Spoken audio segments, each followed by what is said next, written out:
Bueno, con Beatriz Apud, nuestra periodista del sector político, analizamos y tratamos de entender un poco más lo que está sucediendo precisamente con ese tema y otros relacionados con la convención también. ¿Cómo estás? Buenas noches. ¿Cómo estás, Ramón? Muy buenas noches también a todos en sus casas. Veíamos cómo estaba desatado allí la campaña, algunos manifiestamente diciendo apruebo, rechazo, pero ¿qué dicen los plazos legales? Porque campaña todavía no existe, ¿no? Tal cual, tú has dado en el punto clave. 60 días antes del plebiscito, ¿cierto? El 4 de septiembre es el periodo legal para que comience la propaganda, pero ya se ha adelantado este debate. ¿Por qué? Lo veíamos en la nota, ¿cierto? Hay un sector que dice, ojo, no está listo el borrador de una nueva constitución, no podemos hacer esta campaña, pero hay otros que dicen, un momentito, ya se han aprobado más de 400 artículos y por lo tanto ya podemos decir cómo viene la mano y qué vamos a apoyar, ¿cierto? Apruebo o rechazo.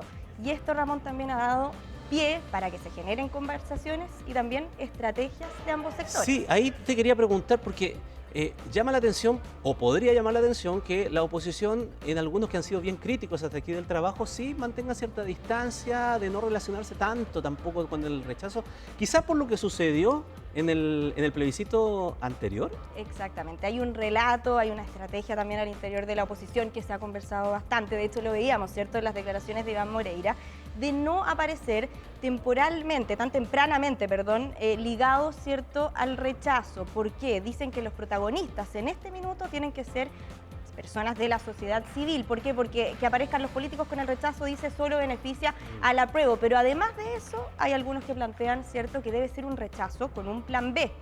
Es decir, un rechazo no que esté ligado a la Constitución del 80, sino que un rechazo que tenga un plan B, una nueva Constitución, una nueva propuesta. Es bien interesante eso, porque se ha armado todo un debate, tal vez no oficial, pero referente a la situación en que quedaría un eventual rechazo, indicando que lo que se votó en el primer plebiscito era una nueva Constitución, independiente de que esta no sea aprobada. Exactamente. Que quedaría como el mandato de lo que se dijo en la primera. Es una interpretación. Claro que sí. Y además, Ramón, bueno, este relato, ¿cierto?, de la derecha se contrapone con lo que han dicho desde el oficialismo, donde han habido reuniones y todo, y esas reuniones, ¿qué es lo que han dicho? Bueno, en el fondo, si se rechaza esta nueva Constitución, va a quedar la Constitución del 80. Son los dos relatos que están chocando en este momento, mientras se siguen aprobando, ¿cierto?, normas que van a estar en el borrador de una nueva Constitución. Claro, porque esta semana se acaba el tiempo para aquello. Revisemos algunas de las últimas. A ver, actualízanos. Muy importantes porque tienen que ver con el catálogo de derechos sociales. A ver. Derecho al trabajo, y esto tiene que ver con la libertad sindical. Y dice, las organizaciones sindicales son titulares exclusivas, palabra muy importante, del derecho a la negociación colectiva, en tanto únicas representantes de trabajadores y trabajadoras ante él o los empleadores. ¿Esto se aprobó? Esto se aprobó en el día de hoy. ¿Por qué ha sido polémica? La semana pasada, de hecho, la CPC, ¿cierto?, dijo que había cierta incomodidad con esta norma. ¿Por qué?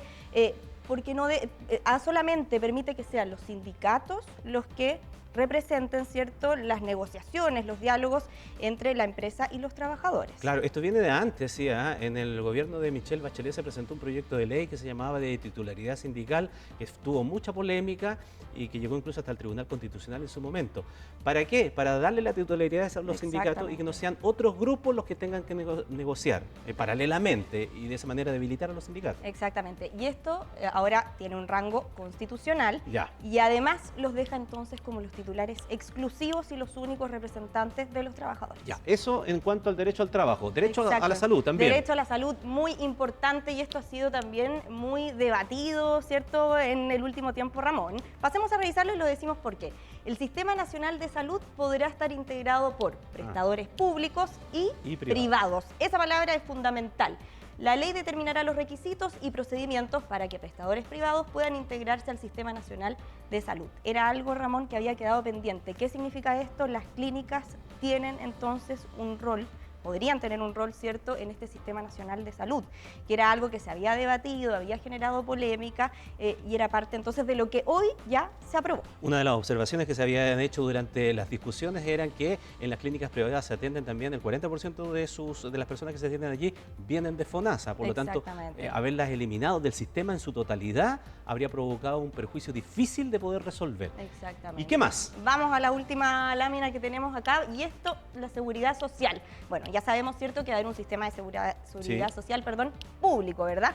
¿Qué es lo que se rechazó? Esta es una norma que se rechazó, Ramón.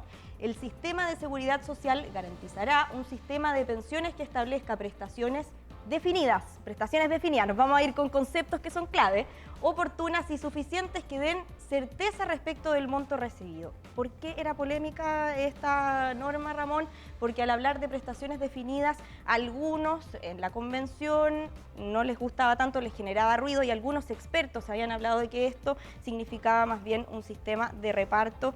Se rechazó hoy día entonces en el pleno de la convención. Ah, daba para esa Daba, interpretación. claro que sí, daba para eso. Y Ramón, antes de despedirme, te quiero dar un último dato. A ver. En el Congreso, en el Senado particularmente, ¿cierto?, se está debatiendo el salario mínimo. Hoy día lo veían las comisiones de Hacienda y Trabajo de manera conjunta. No se votó.